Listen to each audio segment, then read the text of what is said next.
ಮಹಿಳೆಯನ್ನು ಹಿಂಬಾಲಿಸಿ ಶೌಚಾಲಯಕ್ಕೆ ನುಗ್ಗಿದ ವ್ಯಕ್ತಿ ಪೊಲೀಸರ ವಶಕ್ಕೆ.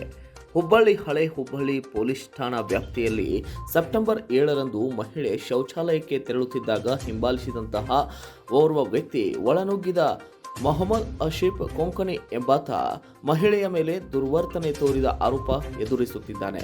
ಮಹಿಳೆ ಕಿರುಚಾಡಿದ ಪರಿಣಾಮ ಸ್ಥಳೀಯರು ನೆರವಿಗೆ ಧಾವಿಸಿದ್ದು ಆರೋಪಿ ಎಸ್ಕೇಪ್ ಆಗಿದ್ದನು. ಘಟನೆಯ ದೃಶ್ಯಗಳು ಸಿಸಿಟಿವಿಯಲ್ಲಿ ಸೆರೆಯಾಗಿದ್ದು ದೂರು ದಾಖಲಿಸಿಕೊಂಡ ಪೊಲೀಸರು ಆರೋಪಿಯನ್ನ ವಶಕ್ಕೆ ಪಡೆದು ವಿಚಾರಣೆ ಆರಂಭಿಸಿದ್ದಾರೆ.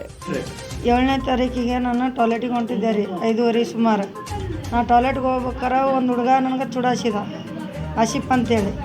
ನಾನು ಅವಂಗೆ ಚಪ್ಪಲ್ ತೊಗೊಂಡು ಹೊಡಿತೀನಿ ಅಂತೇಳಿ ಎದುರಿಸಿ ನಾನು ಟಾಯ್ಲೆಟಿಗೆ ಹೋದೆ. ಹೆಣ್ಮಕ್ಳು ಟಾಯ್ಲೆಟಿಗೆ ನಾವು ಹೋಗಿ ಕುಂತ್ರೆ ಅವನೇನು ಮಾಡಿದ, ನಾನು ಹಿಂಬಾಲೆ ಬಂದು ಸೀದಾ ಪೈಖಾನೆ ಒಳಗೆ ಬಂದುಬಿಟ್ಟಾನೆ, ಪೂರಾ ರೂಮ್ ಒಳಗೆ ಬಂದಾನೆ.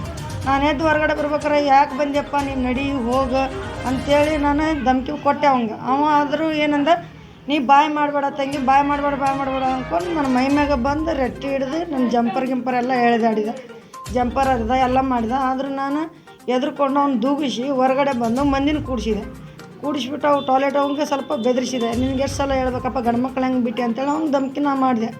ಮಾಡಿದ್ರು ಜನ ಅಲ್ಲೆಲ್ಲ ಸೇರಿ ನಮ್ಮ ಚಿಕ್ಕಮ್ಮನಿಗೆ ನನ್ನ ಗಂಡಿಗೆ ಎಲ್ಲರಿಗೂ ಫೋನ್ ಮಾಡಿ ಕರೆಸಿದೆ. ಅಲ್ಲಿ ನನ್ನ ಗಂಡ ಆಮೇಲೆ ಬಂದರು. ಫಸ್ಟ್ ನಮ್ಮ ಚಿಕ್ಕಮ್ಮ ಬಂದ್ಲು ನನ್ನ ಜೊತೆಗೆ. ಬಂದುಬಿಟ್ಟು ಅವರು ಹಿಂಗೆ ಹೆಣ್ಮಕ್ಳಿಗೆ ಮಾಡ್ತೀವಿ ಅಂತೇಳಿಬಿಟ್ಟು ಒಂದು ಏಟ ಹೊಡೆದ್ಬಿಟ್ಟು ತಕ್ಷಣ ಅಲ್ಲಿ ಪೊಲೀಸ್ನವ್ರಿಗೆ ನಾವು ಕಾಲ್ ಮಾಡೋಣ. ಅವರು ಬಂದುಬಿಟ್ಟು ಅವನು ಓಡೋಗ್ಬಿಟ್ಟ. ಓಡೋದ ತಕ್ಷಣ ಪೊಲೀಸ್ನವ್ರು ಏನಂದ್ರೆ, ಅವ್ನು ಬಂದರೆ ನೀನು ಹಿಡ್ಕೊಂಬಿಟ್ಟು ನನಗೆ ಕಾಲ್ ಮಾಡು ಅಂತ ಪೊಲೀಸ್ನವ್ರು ಹೇಳ್ಬಿಟ್ಟು ಹೋದ ತಕ್ಷಣ ಅವನು ಮಳೆ ಮರದ್ರೆ ಸಿಕ್ಕ ನಮಗೆ. ಅವತ್ತು ದಿವಸ ಓಡೋದು ದಿವಸ ನಿಂತರು. ನಾಳೆ ಬಂದು ಮತ್ತೆ ನಮ್ಮನೆ ಹತ್ರನೇ ಬಂದಿದ್ದ ಅವನು. ಬಂದುಬಿಟ್ಟು ರಿಕ್ಷಾದಲ್ಲಿ ಕೂತ್ಕೊಂಡು ಒಂದು 3 ಮಂದಿ ಜನನ ಕರ್ಕೊಂಡು ಬಂದಿದ್ದ. ನಾನು ಅವನಿಗೆ ಸರ್ ಹೇಳಿದ್ರಲ್ಲ, ಕರ್ಕೊಂಡು ಹಿಡಿದು ಫೋನ್ ಮಾಡಮ್ಮ ನಾವು ಬರ್ತೀವಿ, ಹಿಡ್ಕೊಂಡು ಹೋಗ್ತೀವಿ ಅಂತ ಹೇಳಿದ್ವಿ. ಅಲ್ಲಿ ಬಂದುಬಿಟ್ಟು ಅವ್ನು ಹಿಡ್ಕೊಂಡು ಸರ್ಗೆ ಕಾಲ್ ಮಾಡಿದ್ವಿ. ಸರ್ ಕಾಲ್ ಮಾಡೋಣ ನನಗೆ ನೀನು ಹಿಂಗೆಲ್ಲ ಮಾಡಿದೀಯ ಅಂತೇಳಿ ಅವ್ನ ಗಂಡ್ಮಗ ನಾನು ಒಂದು 2 ಏಟ ಹೊಡೆದು ಸರ್ಗೆ ಒಪ್ಪಿಸಿದೆ. Bureau report, Kannada Janashree news, Hubballi.